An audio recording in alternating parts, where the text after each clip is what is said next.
Hello YouTube, welcome to Trail Talk California, where we talk it out on the trail. Today we're on the boat side of the Berkeley Marina, and I'm over here checking out some boats. So today I wanted to talk about why the narcissist wants to control you and about narcissism. I've dealt with narcissism for probably in my entire life, but very severely for about 6 years, I think, maybe 7. It would be right around, not to having anything to do with that election, but around the election of President Trump. Had nothing to do with the politics of the things, but just some other stuff that was going on in my life. So at that point in time, a lot of narcissistic things started happening to me. Covert attacks, gang stalking. And why all that happened is I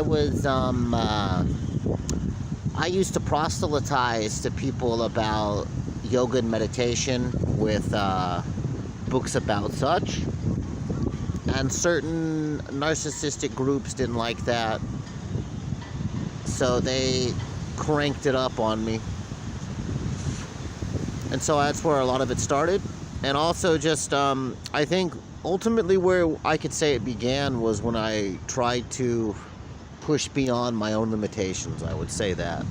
I think if you try to come out of the stockpile of kind of genericness that humanity can be, ultimately, when you step it up, that sort of narcissism is going to amplify.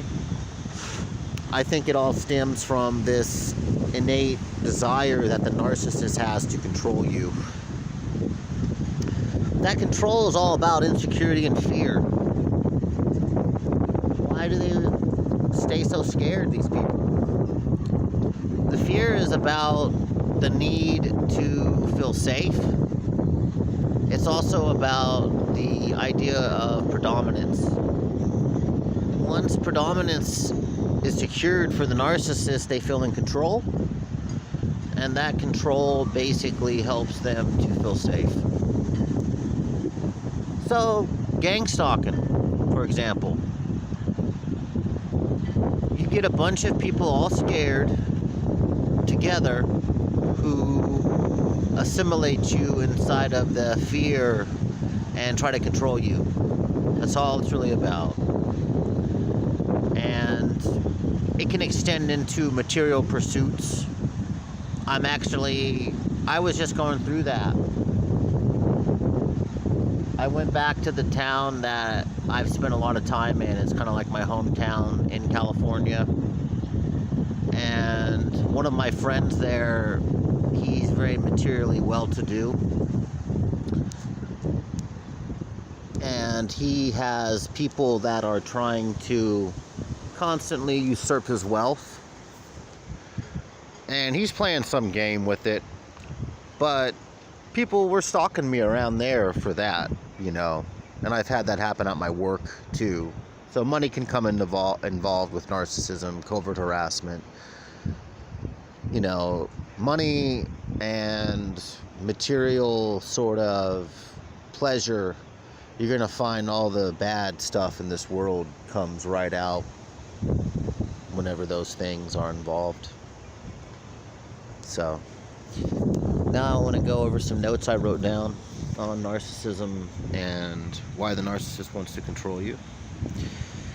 It's the need for power and control in the midst of the fear and insecurity. They got to control the environment, they got to control the world, they got to stay predominant. They're grossly insecure, these people. Gross fear.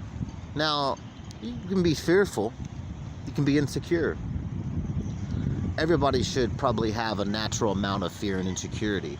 But when it becomes gross, to the extent that it's detrimental or disorderly, and that's why the narcissists have a disorder, it's because their behaviors become malignant towards the people around them and to themselves.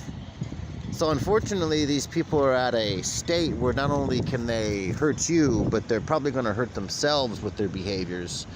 And it's disorderly. It's basically a kind of like just a disease, you know, or something.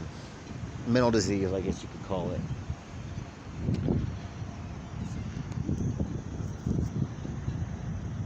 If the narcissist was mentally healthy, they wouldn't act the way they do.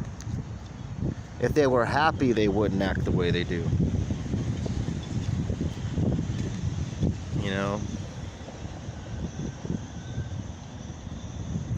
What's going on right